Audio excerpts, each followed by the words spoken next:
What's up, everybody, and welcome to the Insurrection Inc. podcast. We want to thank you for listening, and we hope you enjoy the show.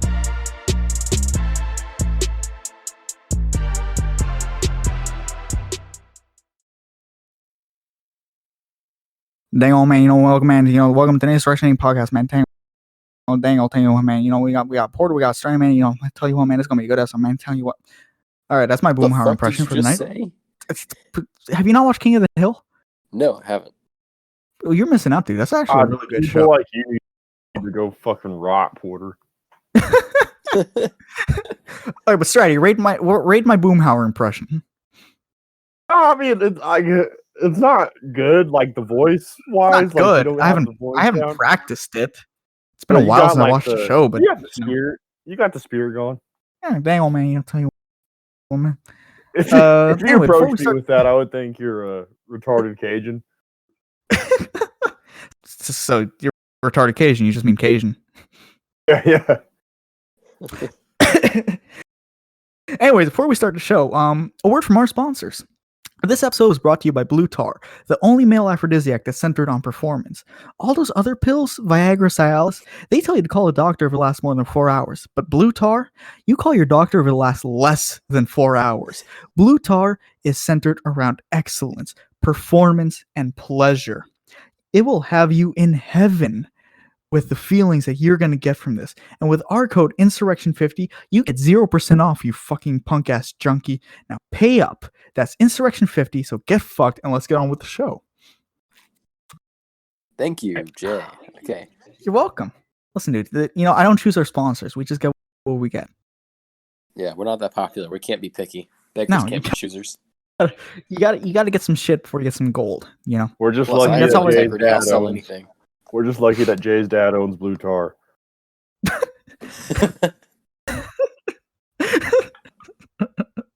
Anyways, we got some good topics for tonight. I think. You never know. But maybe they're good, maybe they're not. I don't know, man. I just pull some shit out my ass sometimes. We had to get an episode out. I've been drinking. It's fine. Yeah, we can tell. Really? So today we're going to talk about what? Wait, hold on. We got a lot of right. We got a lot of right versus the left topics. Yeah. Did we say who's on the episode though? It's just BJ and Stratty. Yeah, I said it in my Boomhauer impression. Okay, yeah. Oh, and Craig, don't forget Craig. Hey, Craig, you want to say anything? Yeah, there it is, the gay bomb. Look it up for yourself. I mean, this is what do you think tap water is? It's a gay bomb, baby. Shut the fuck up. Right, you're going to make me edit something in there again? Yep. So you got to do anything. You got to fucking do it. No, we don't have anybody on the show for tonight. Porter has not gotten us another guest because Porter sucks. What? And Porter was a real letdown this week. I know. After Whiskey, I only got peaked, Whiskey and Rebellion on the show. It's just, what the fuck? You couldn't get us like, I don't know. Too Savage for Democrats? Yeah. You couldn't get us Donald Trump on the show? Come on, what sort of co-host are you? You couldn't get Caitlin Bennett on here? Come on, man. Come on, dude. I wanted to hear her poopy pants story. I don't, so no. I do. Okay, before we start Stratty, but this is before we start the topic. Would you bang Caitlin Bennett? Would what? Would you bang Caitlin Bennett? No, absolutely not. No. Listen, she's got a butterface, but you put a bag on that, and I mean, I'd do it. just saying, man. She looks like the type of girl who would ask you to put a gun to her head while you fuck. I'm just saying. I'm not into that. No, I don't know what I'm supposed to say to that. I know you're a sexual deviant, but some of us are more pure. I can't even speak. Some of us are more pure than you are. Much more pure. It's not very hard to do. Most of us are more pure than you are, actually. You Jew. Okay, listen. I may have talked to a girl who wanted me to put a gun to her head while we do it. I didn't go through with it. I never met up with her, but it was on the table. What was that? I may have, been talking to a girl at one point who wanted me to fuck her with a gun to her head. But it was on the table, but I never went through with it because I never fucked her. You were almost there. Okay, can we get off something this degenerate? Yes, okay, so This has been an excellent start. Wow. I love how this chat started as like a cultural conservative thing and it just turned into this. Yeah, didn't you So anyway, start first it? off, I didn't start. No, it started as a way for us to get away from the fucking communists in the chat. And then it just turned out that a lot of us were paleo-libertarian, so it became a paleo-libertarian chat. But I forgot we're a paleo-libertarian podcast. yeah, but I'm not very good paleo. I'm not a You're very good horrible paleo. Yeah, we're all horrible paleos. Speak for yourself. I'm like a gatekeeper, you know. I'm there to help show people the way that I cannot achieve. Because I'm too much of a fucking degenerate. Yeah, But I could all be right. worse. You know, I could be a certain 17-year-old we know who was on speed for 2 weeks. Oh, you could be a lot So, you know, worse. Yeah. tit for tat. But Prime anyway, onto the potato. Okay. we don't like to name names here, but yes. This is the second Anyway, time he's been onto mentioned on this podcast. That makes him I think it famous. might be the third, actually. Onto the topic. Finally. So there's this thing that I've been dealing with for the last few months, and it's the concept of where libertarianism lands on a political spectrum. Because we generally get lumped in with the right, but when you take a closer look at the right, we don't belong there. And some people might try to lump us in with the left because libertarianism is, in a very broad sense, progressive and revolutionary. Liberalism originally started on the left. But the second you take a closer look at these sort of things, right and left don't have a meaning for libertarianism. Like in America, in my opinion, it just seems like the right and the left borrow good talking points from libertarians to win votes, but they don't believe in any of it. And we get lumped in with right because at some point, you know, conservatives may have been about property rights or some shit, and they pay a lot of lip service to capitalism that they don't believe in.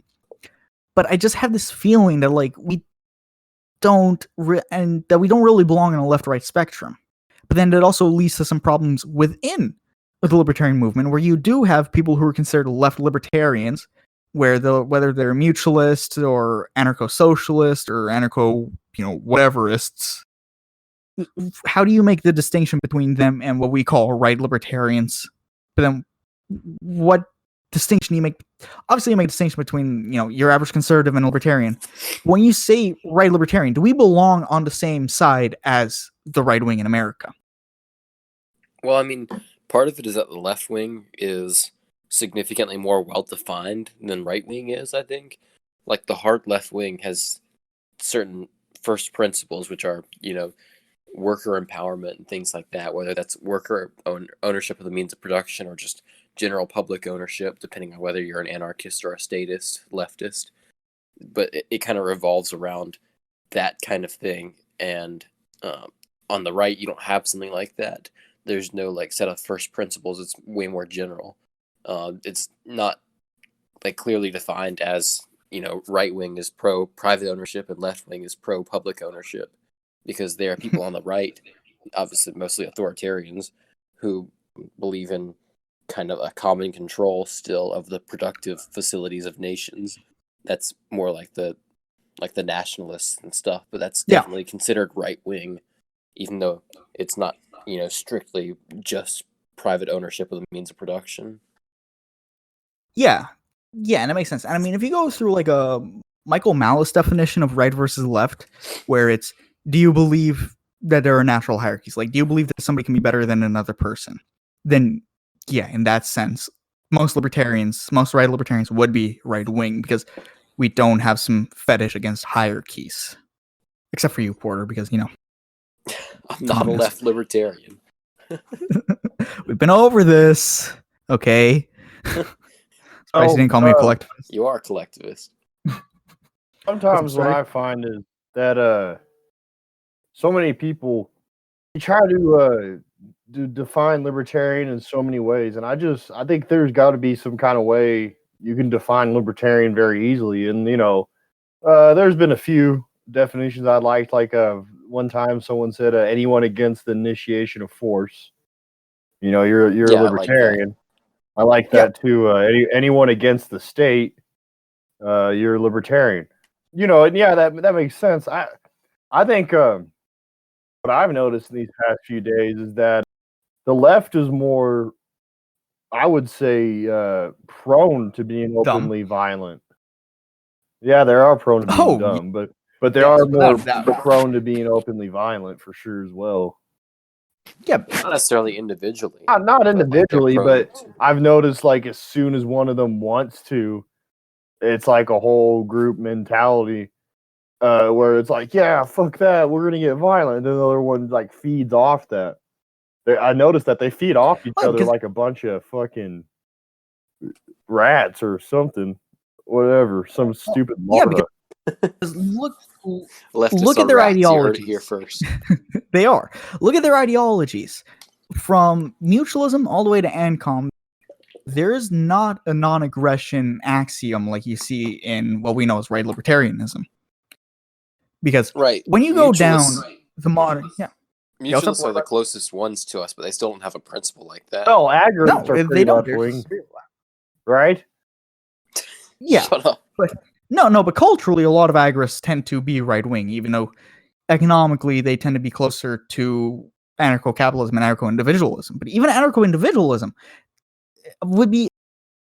I guess anarcho-individualism would be the closest thing to have something close to a non-aggression axiom, because they're also founded on the natural rights theory, and you can't violate the natural rights of another man. But even they don't have a well-founded non-aggression axiom like libertarians and anarcho-capitalists do. Because that's the basic thing with Rothbard. It's that the NAP rules all. Like, that is where it all springs from. You have self-ownership, and therefore you cannot aggress upon another person. And then all the rights spring from that self-ownership, the initial property right. But all these other ideologies seem to be severely lacking something like that, to the point where part of their, well, how much I hate this word, but praxis will involve violence to an extent, which is something that libertarians try to avoid as much as we can. And so, that's a good point, where it's like, if libertarianism is defined by, non-aggression, and my preferred definition of it is non-aggression, voluntary association, and property rights. Now, my favorite one is: do you oppose the use of violence against peaceful people? That's my favorite one, because like that puts in the starkest terms, and it's not very specific like yours. The private property thing, that's important to note. But like my favorite thing to just ask people is, do you oppose violence against peaceful people? And everyone says yes, of course. But then all you have to do is just show them how to apply that consistently, from there. Yeah, I mean, that is the basic thing, and you would lose a lot of people doing that. But at the end of the day, I've still met a few people on what we call the left that are anarchists and libertarians that do support voluntarism, which it's not a lot of them, admittedly, at all.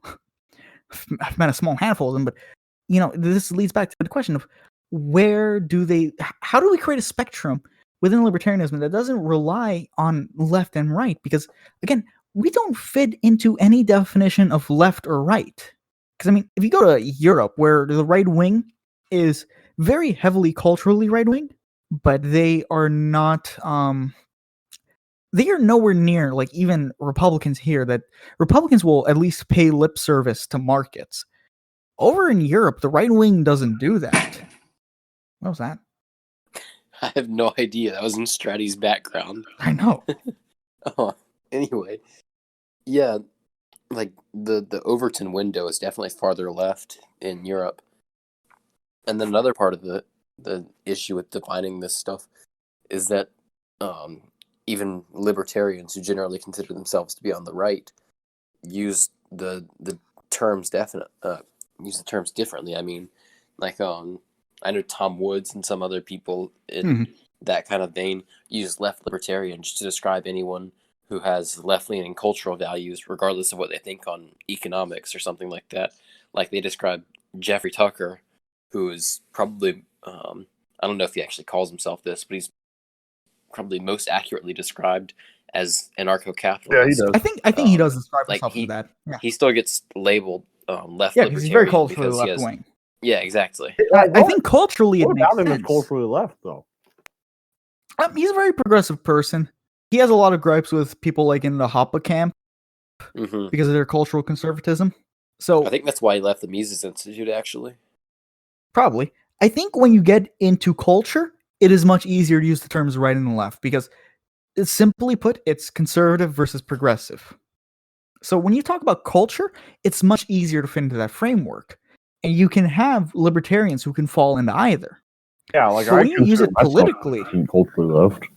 I consider myself like culturally centrist leaning conservative. I consider But when you myself get culturally into- far right. I have a lot of culturally conservative sympathies where, a lot of them will center around family values and, not glorifying a lot of drug use. I say as I drink. But it's much easier when you use it culturally. When you use it politically, libertarians don't fall into that because we are neither conservative nor progressive. That doesn't make sense for us. Yeah. Because we're not trying to conserve anything. And we're not necessarily trying to make progress. We're trying to create a non-violent society centered around self-ownership and property rights. Right. So it really muddies the term. And then, like you said, you can... It's very loose in how it's used. Where, like you said, with Jeffrey Tucker, he's perfect economically. I can't think of anything wrong with him economically. But when it gets to the cultural thing, it's left and right. But that doesn't really fit. We don't fit in this axiom. And like, right, you can't really describe him as a leftist, I'm sorry, who are we talking I about? wouldn't. No. Jeffrey Tucker. Jeffrey Tucker.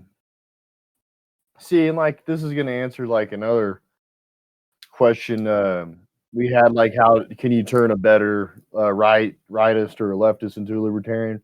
See, my favorite way to kind of show people what a libertarian is about is whenever they're asking me, what do I think about gay marriage, or what do I think about this social issue, or trans, whatever, stuff like that. And I tell them I don't care because I really don't care.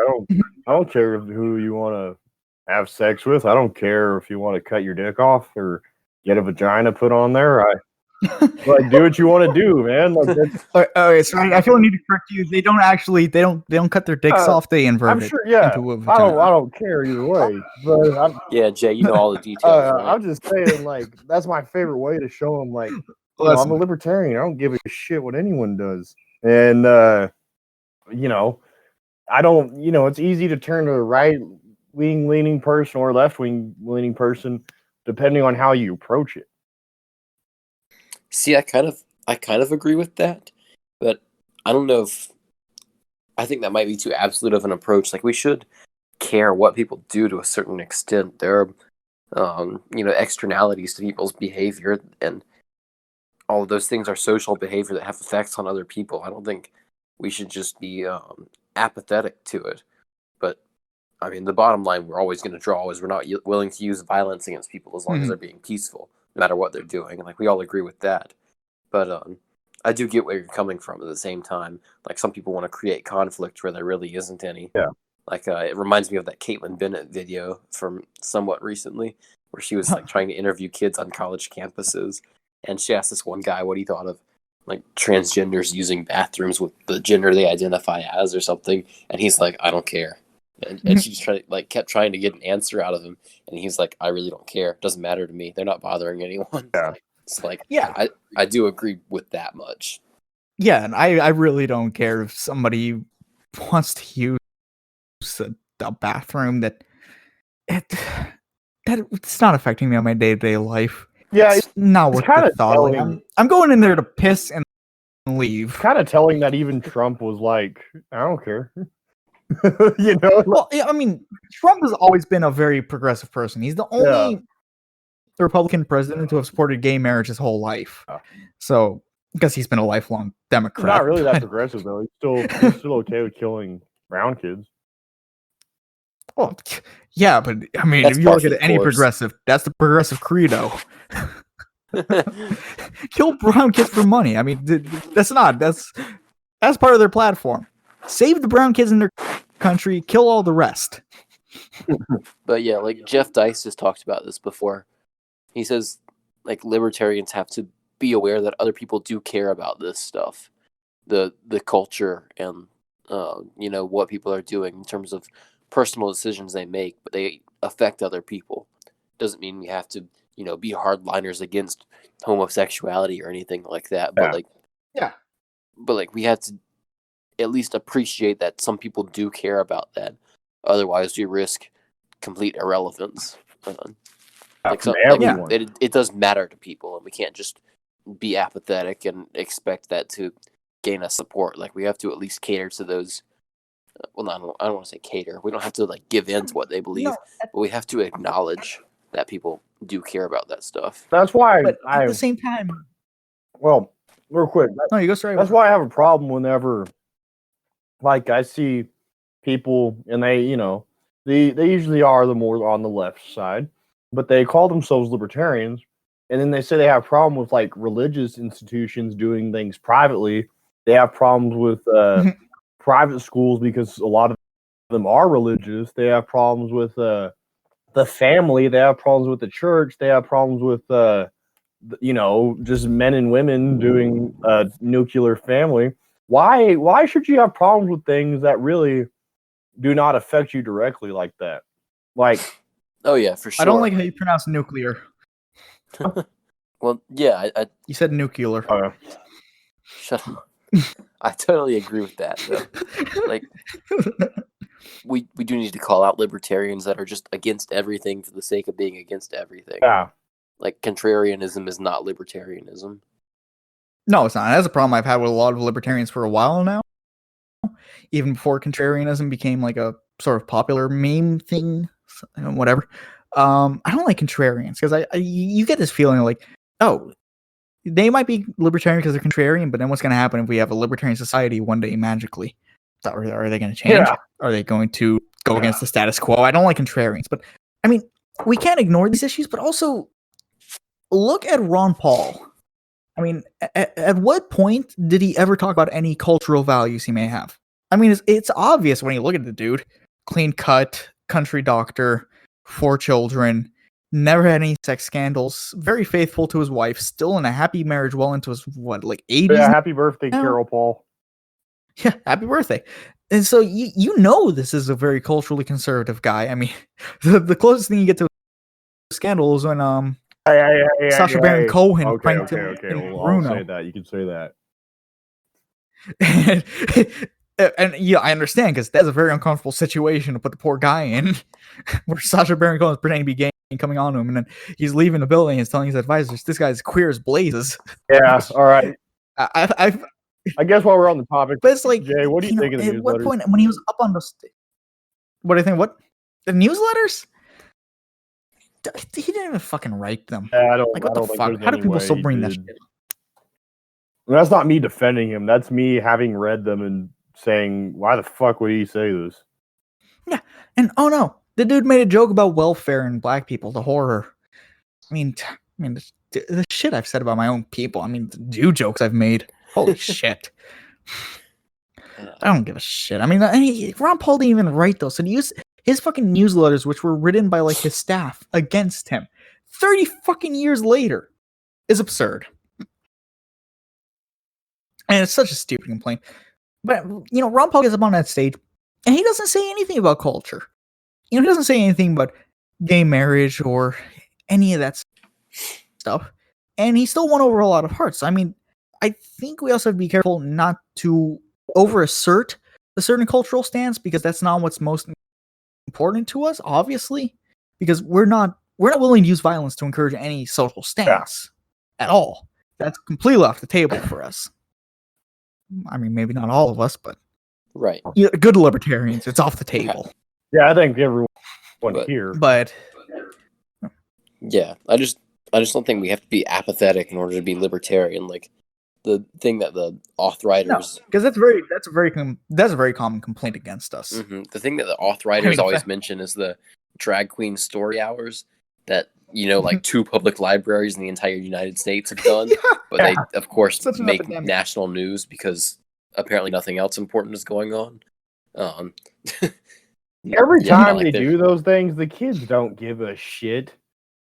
If I was a kid and some drag queen came in and told me a story, I would just probably be like, "What the hell?" Go tell my parents about it, and that's it.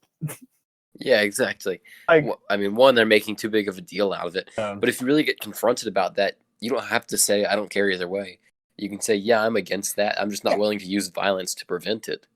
yeah, I mean, I just wouldn't send my kids to a school that's endorsing drag queen story hours. Yeah, I think exactly. that would be pretty unlikely, but if you asked me that, I would just be like, "Oh well." I mean, of course, it's like in New York or California or something.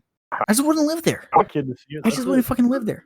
I mean, I think it's a little fucked up to send your kids to that shit, but I mean, they don't know what the fucking drag queen That hosted is. these things, as in government-run libraries. I grew up in Miami, and actually, no, I was gonna say I came out pretty well adjusted, being surrounded by a lot of trannies, but I wouldn't say I'm well adjusted, but it's not because of the trannies.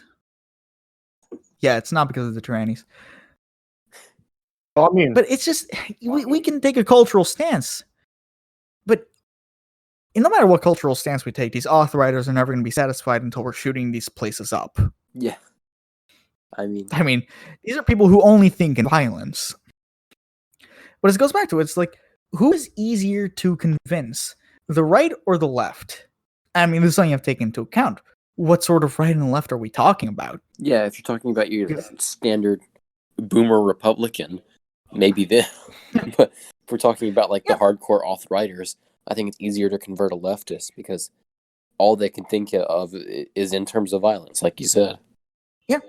But here's the interesting thing, where America stands in a precarious situation, because our right has never really been the same as the right in other countries. I mean, maybe in the 1800s, somebody like Hamilton would be considered right-wing because he was still a monarchist. Yeah, exactly. But 19th century and onwards, the right wing has been in a very different situation to the rest of the world. Yeah, I mean, Because again, you go to Europe, and their economics are very left wing. yeah, and we can talk about the origin of right and left because what's his name? Bastiat was considered to be on the left in France back during the 18th century. He sat on the same side of the legislature as Proudhon. well, in the freaking 80s, they considered Ron Paul on the left because he wanted to legalize drugs. Yeah, in the I mean, 60s and Rothbard was 70s, called a commie, Rothbard was apparently. considered on the left. That's because Rothbard kind of fraternized with the left libertarians a little bit more.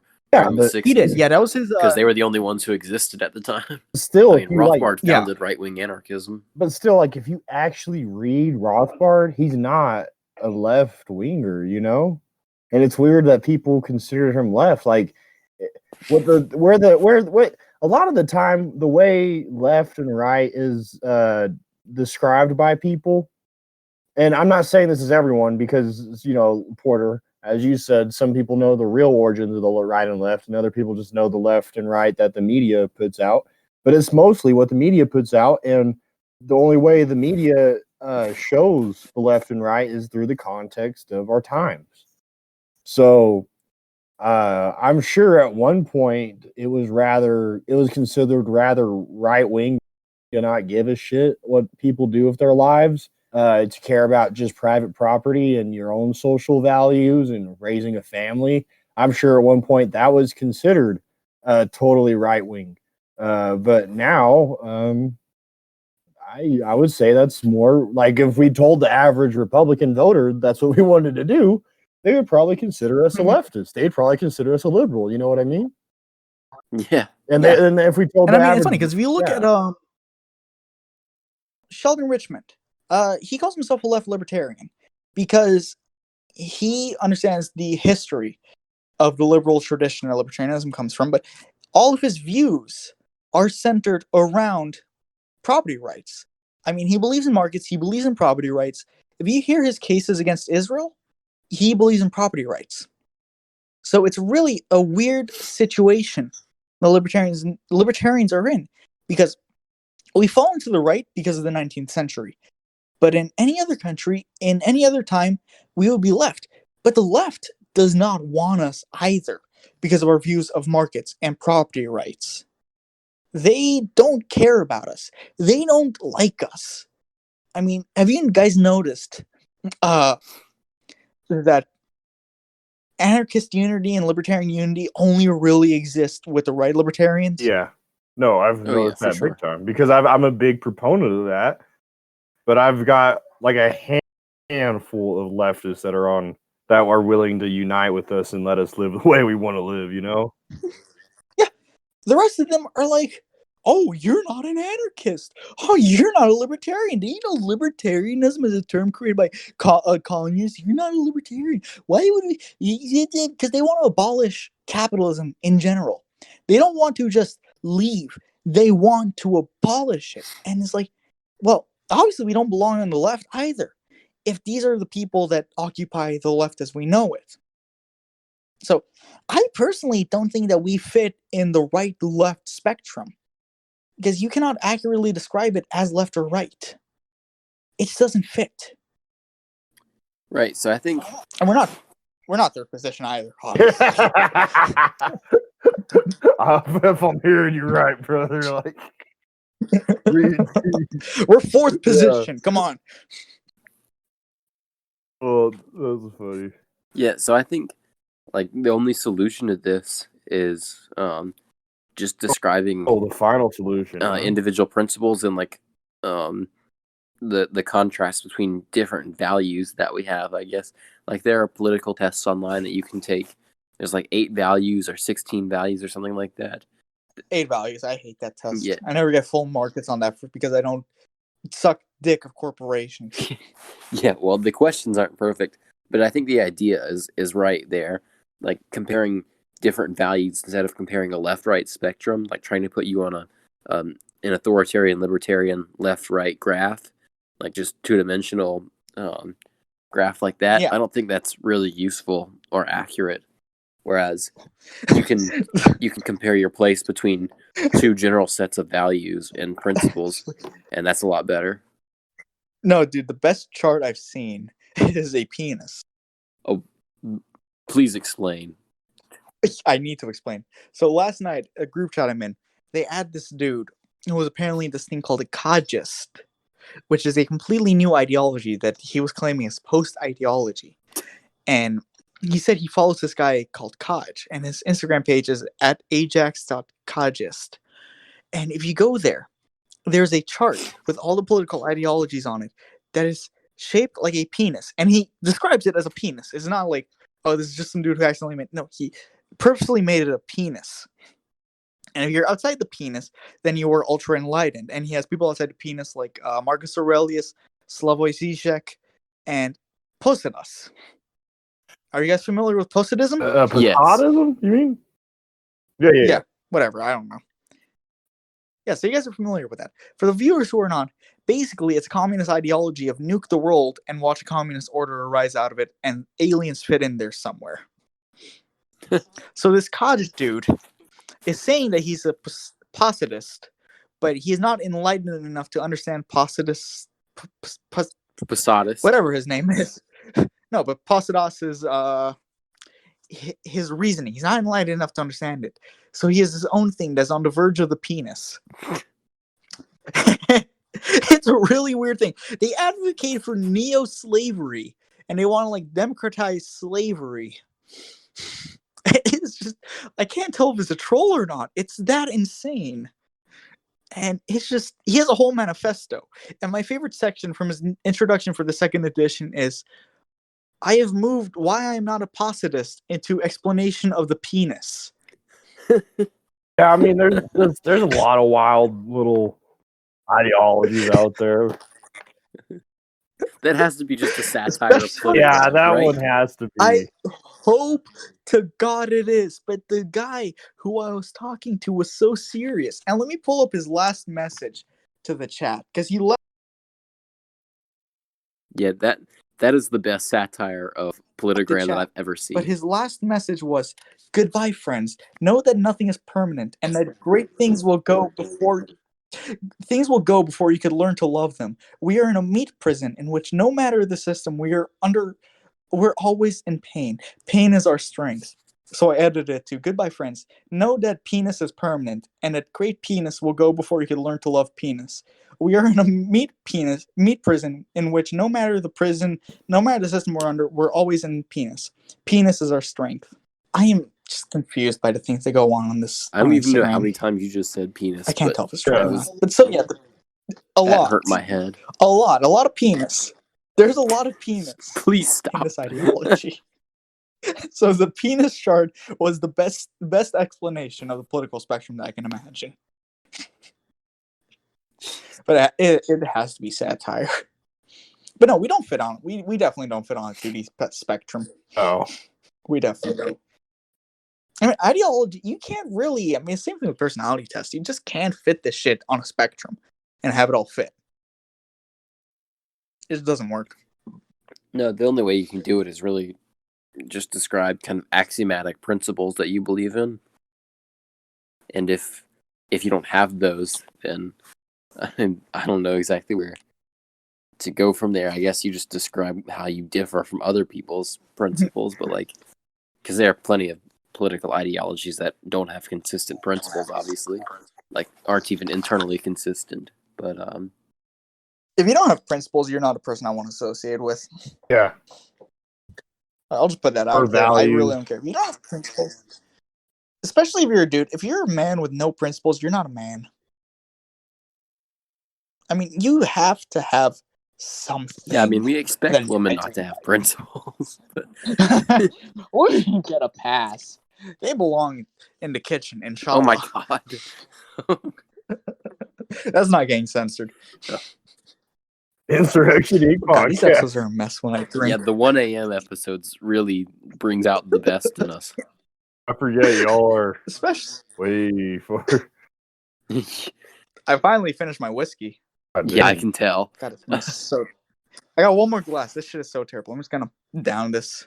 Oh my god. 1 for the money, 2 for the show, 3 to get right now. Here we go. Oh god. Yeah, what was that about I being need a against chaser for drug that. use? Oh my god. Booze is okay. Apparently. Yeah. I draw the line at psychedelics. Well, Anything beyond that, then I'm okay. I haven't done them personally. But I don't think they're harmful like heroin or cocaine or crack. Psychedelics Crocodile. are interesting. Not saying I've done them. I know they're interesting. You want to do peyote at Austin? Psychedelics Stratty? turned one of my friends ANCAP, so they're all right. Yeah, peyote. Yeah, Oh yeah, we have to get him on the show. I would do peyote. I will actually. He's asked me about being on. We can do that. Yeah, dude, we can get him on. I would do peyote though, Jay. Fuck yeah.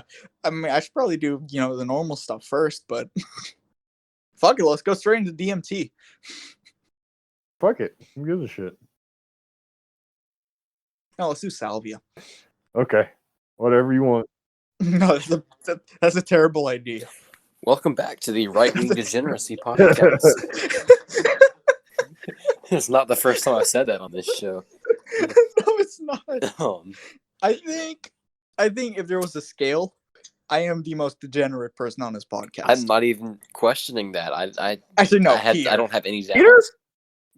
Peter. Okay, good point. What does Peter do? You're the second most degenerate. Peter gets off to accounting. We've What? talked about this before at 1 a.m. Yeah, We've talked about it so much in the chat. Peter, and this is something that I wanted to avoid in the whiskey episode. Yeah, that's what we were talking about. He didn't know what Porter, we you meant. actually brought it up. You brought it up. You were egging him on. No, I specifically told him not to say anything. Whiskey was just Dude, confused, you brought it up. but we avoided You an brought it- embarrassing you- moment. you- It's okay. You brought it up, and then you were like, "No, Peter, don't do it. Like, don't give him false signals like that. The poor kid. What's he gonna do? He belongs on the short bus." I can't wait for him to listen to this one. Okay. How many times has the short bus been brought up on this show? I think we opened with "Welcome to the Short Bus Podcast" one time. We did. I think Menace opened that one. That's right. Okay. Hey, I think we're wrapped up here. Yeah. Are there any? So, yeah, remember to buy from our sponsor, and just you all know our fucking plugs. Nobody new listens to this show. It's all in the show notes. We might have some new I'm out of people. How do you booze. know? Fuck me. Oh yeah, okay. Get us another good guest. God, number I C. hope this isn't anyone's first episode of the podcast. I hope this is everyone's first episode of the podcast. I hope they're all new listeners and they get to hear me open up with what the fuck was I even talking about in the beginning? Oh yeah. Okay. Well, Actually, I hope this is not somebody's first episode. well, thank you for listening to this very interesting episode of the Insurrectioning Podcast. Plugs will be in the description and the show notes. We'll see you next time. Bye.